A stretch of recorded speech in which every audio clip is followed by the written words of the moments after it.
नमस्कार दोस्तों, happy study zone में आपका स्वागत है। और आज हम देखने वाले हैं झारखंड जीके का एक प्रैक्टिस सेट जबरदस्त एक्सप्लेनेशन के साथ में। तो चलिए शुरुआत करते हैं आज का सेशन।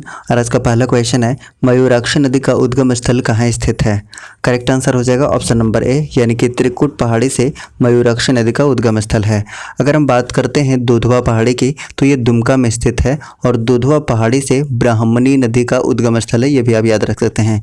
इसके अलावा अगर हम बात करते हैं ऑप्शन नंबर बी की, यानी कि नगड़ी की, तो नगड़ी रांची से स्वर्ण रेखा नदी का उद्गम स्थल है। अगर हम स्वर्ण रेखा नदी की बात करते हैं तो स्वर्ण रेखा नदी के किनारे ही स्थित है हुंडरू फॉल, आपने नाम सुना होगा। इसके अलावा अगर बात करते हैं तो स्वर्ण रेखा एकमात्र ऐसी नदी है जो स्वतंत्र रूप से कहाँ गिरती है? बंगाल के खाड़ी में गिरती है।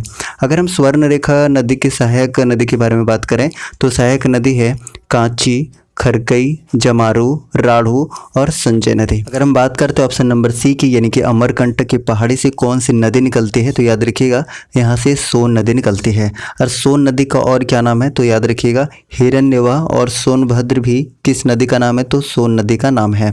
अब देखिए ये जो सोन नदी है ये गढ़वा को टच करते हुए गंगा नदी में मिल जाती है, यानी कि मुहाना कहाँ पर हो जाएगा?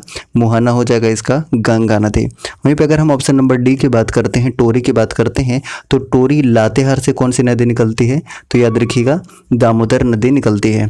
देखिए लातेहार, टोरी, ये वाला स्थान आपको देखने को मिलेगा, यहाँ से दामोदर नदी निकलती है। अगर हम दामोदर नदी की बात करते हैं तो इसका कुल लंबाई कितना है गाइज, तो 592 किलोमीटर है। वहीं पे झारखंड में कुल लंबाई की बात करते हैं तो 290 किलोमीटर है, 290 किलोमीटर। अपवाह क्षेत्र की अगर बात की जाए, अपवाह क्षेत्र की, तो 12,800 किलोमीटर स्क्वायर इसका अपवाह क्षेत्र है। अगर हम सहायक नदी की बात करते हैं तो है सहायक नदी है बराकर, कोनार, बोकारो, जमुनिया और कतरी, ये सारी की सारी नदियाँ सहायक नदियाँ हैं। इसके अलावा दामोदर नदी को क्या कहा जाता है? बंगाल का शोक कहा जाता है और देव नदी के नाम से भी जाना जाता है। आपको दामोदर नदी पर ही क्या देखने को मिलेगा? पंचेत बांध, उसके बाद मैथन बांध, तेनूघाट बांध और अय्यर बांध भी आपको कहाँ देखने को मिलेगा? दामोदर नदी में देखने को मिलेगा। ठीक है, चलिए नेक्स्ट बात करते हैं क्वेश्चन नंबर 2 की। झारखंड में निम्नलिखित जिलों में से कौन सा जिला विश्व में अभ्रक के मुख्य स्रोतों में से एक है? करेक्ट आंसर हो जाएगा इस ऑप्शन नंबर डी, यानी कि कोडरमा में। सो option number D is correct one. अब देखिए कोडरमा में अगर हम बात करते हैं तो यहाँ पर सबसे उच्च कोटि का जो अभ्रक है, सफ़ेद अभ्रक, जिसे रूबी अभ्रक भी कहा जाता है, सबसे ज़्यादा अधिक मात्रा में कहाँ पाया जाता है? तो कोडरमा में ही पाया जाता है। इसके अलावा आपको ये ग्रिड में देखने को मिलेगा अभ्रक बहुतायत मात्रा में झारखंड की अगर बात कर रहे हैं। उसके बाद हजारीबाग में, डोमचांच में, गाँवा में, चटकारी में और नावाडी में भी आपको अभ्रक देखने को मिलेगा। इसके अलावा अगर हम बात करते हैं कोडरमा की, तो कोडरमा को क्या कहा जाता है?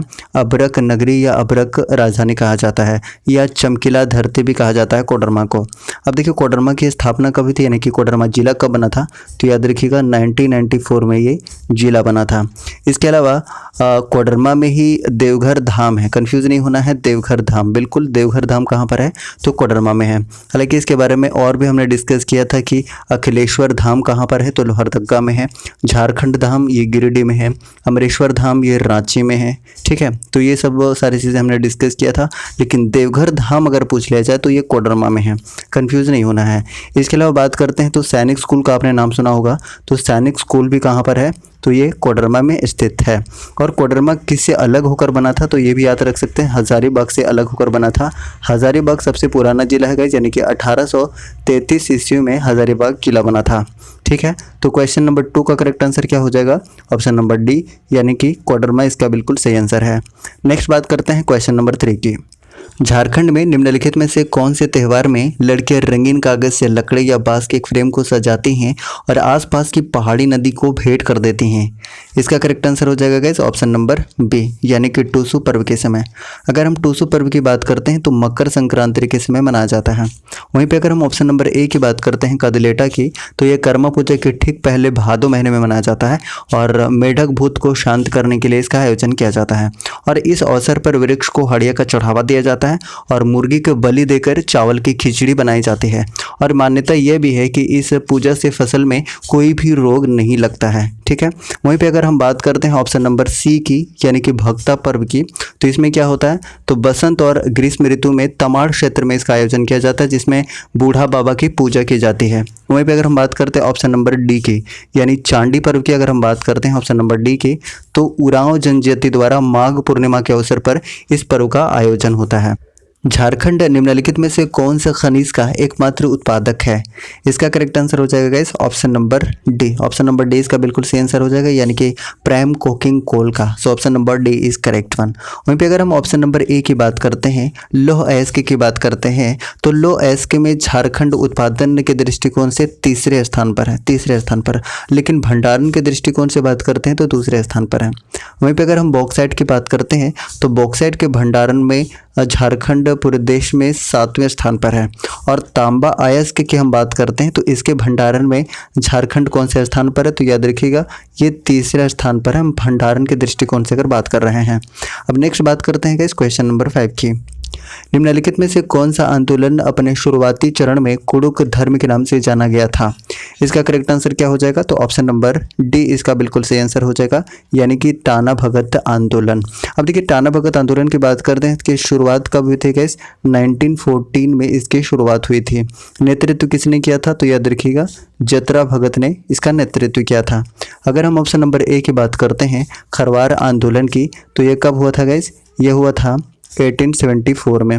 नेतृत्वकर्ता कौन थे, तो याद रखिएगा भागीरथ मांझी थे। अगर हम बात करते हैं ऑप्शन नंबर बी की, यानी कि मुंडा उलगुलान की, तो मुंडा उलगुलान कब हुआ था गाइस? याद रखिएगा ये 1895 से 1900 ईस्वी तक हुआ था। 1900 ईस्वी तक किसके द्वारा नेतृत्व किया गया था, तो याद रखिएगा बिरसा मुंडा के द्वारा इसको नेतृत्व प्रदान किया गया था। इसके अलावा सफा होड़ आंदोलन की बात करते हैं, तो ये 1875 में हुआ था। किसके नेतृत्व में हुआ था, तो ये लाल हेम्ब्रेम के नेतृत्व में हुआ था। ठीक है, तो क्वेश्चन नंबर 5 का करेक्ट आंसर क्या हो जाएगा गाइस? ऑप्शन नंबर डी इसका बिल्कुल सही आंसर हो जाएगा, यानी कि Tana Bhagat. So option number D is correct one. चलिए नेक्स्ट बात करते हैं क्वेश्चन नंबर 6 की। 6 नंबर क्वेश्चन है, झारखंड का धोकरा निम्नलिखित में से किस शिल्पकला से संबंधित है? तो इसका करेक्ट आंसर क्या हो जाएगा गाइस? ऑप्शन नंबर सी इसका बिल्कुल सही आंसर हो जाएगा, यानी कि धातु से संबंधित है। So option number C is correct one, option number C. चलिए नेक्स्ट बात करते हैं क्वेश्चन नंबर 7 की। झारखंड पंचायती राज अधिनियम 2001 को पंचायती राज में महिलाओं के लिए आरक्षण का कितना प्रतिशत प्रदान करने के लिए संशोधित किया गया था? करेक्ट आंसर हो जाएगा गाइस ऑप्शन नंबर डी, यानी कि 50%। सो option number D is correct one, option number D. चलिए नेक्स्ट बात करते हैं क्वेश्चन नंबर 8 की। Tata iron and steel company के संस्थापक कौन हैं? तो इसका करेक्ट आंसर हो जाएगा गाइस ऑप्शन नंबर बी, यानी कि Jamshed ji Tata. So option number B is correct one. अगर हम बात करते हैं कि टाटा की स्थापना कब हुई थी, तो याद रखिएगा 1907 ईस्वी में इसकी स्थापना हुई थी। और बात करते हैं यहाँ पे उत्पादन कब शुरू हुआ था, अगर हम लोहे की बात करते हैं तो 1911 ईस्वी में। और इस्पात की यानी कि स्टील का उत्पादन कब शुरू हुआ था, तो 1914 में स्टार्ट हो गया था। इसके अलावा कुछ और भी इन्फॉर्मेशन की अगर हम बात करते हैं, तो टाटा को कच्चे लोहे की प्राप्ति कहाँ से होती है, तो याद रखिएगा नोवा मुंडी के खान से और गोवा से होती है। इसके अलावा और भी हम बात करते हैं तो कोयले की आपूर्ति कहाँ से होती है, तो झरिया से होती है और रानीगंज से भी होती है। रानीगंज कहाँ पर है, तो वेस्ट बंगाल में है। मैंगनीज और क्रोमाइट का कहाँ से होता है गाइस, तो चाईबासा के खान से, चाईबासा के खान से। इसके अलावा बात करते हैं कि चूना पत्थर और डोलोमाइट की आपूर्ति कहाँ से होती है, तो ये सुंदरवन ओडिशा से होती है, सुंदरवन ओडिशा से। ठीक है, तो क्वेश्चन नंबर 8 का करेक्ट आंसर क्या हो जाएगा गाइस? ऑप्शन नंबर बी इसका बिल्कुल सही आंसर है, यानी कि Jamshed ji Tata. So option number B is correct one, option number B. चलिए नेक्स्ट बात करते हैं क्वेश्चन नंबर 9 की। निम्नलिखित में से कौन सा कथन बिरसा मुंडा के संबंध में गलत है? तो सबसे पहले हम बात करते हैं ऑप्शन नंबर ए की। बिरसा मुंडा ने सोनोत संथाल समाज की स्थापना की थी, ये गलत है, क्योंकि हम सभी जानते हैं कि सोनोत संथाल समाज की स्थापना किसने की थी, तो ये शिबू सोरेन ने की थी। कब की थी, 1970 ईस्वी में की थी। यानी कि ऑप्शन नंबर ए ही गलत मिल गया, मतलब ऑप्शन नंबर ए इसका बिल्कुल सही आंसर है, ऑप्शन नंबर ए। अब नेक्स्ट बात करते हैं क्वेश्चन नंबर 10 की। झारखंड में CSR लागू करना मुश्किल है, निम्न में से कौन सी उन समस्याओं में से एक नहीं है? तो इसका करेक्ट आंसर क्या हो जाएगा? इस ऑप्शन नंबर सी इसका बिल्कुल सही आंसर हो जाएगा, यानी कि कृषि भूमि की प्रचुर मात्रा में उपलब्धता। ऑप्शन नंबर सी इसका बिल्कुल सही आंसर है, ऑप्शन नंबर सी। अब नेक्स्ट बात करते हैं क्वेश्चन नंबर 11 की। क्वेश्चन नंबर 11 जिसका आंसर आपको कमेंट बॉक्स में देना है। क्वेश्चन है, फुलडुंगरी निम्नलिखित में से किस शहर के निकट स्थित है? आपको 4 ऑप्शन में एक ऑप्शन चूज करना है जो सही आंसर है, और सही आंसर को आपको कमेंट बॉक्स में इसका आंसर देना है।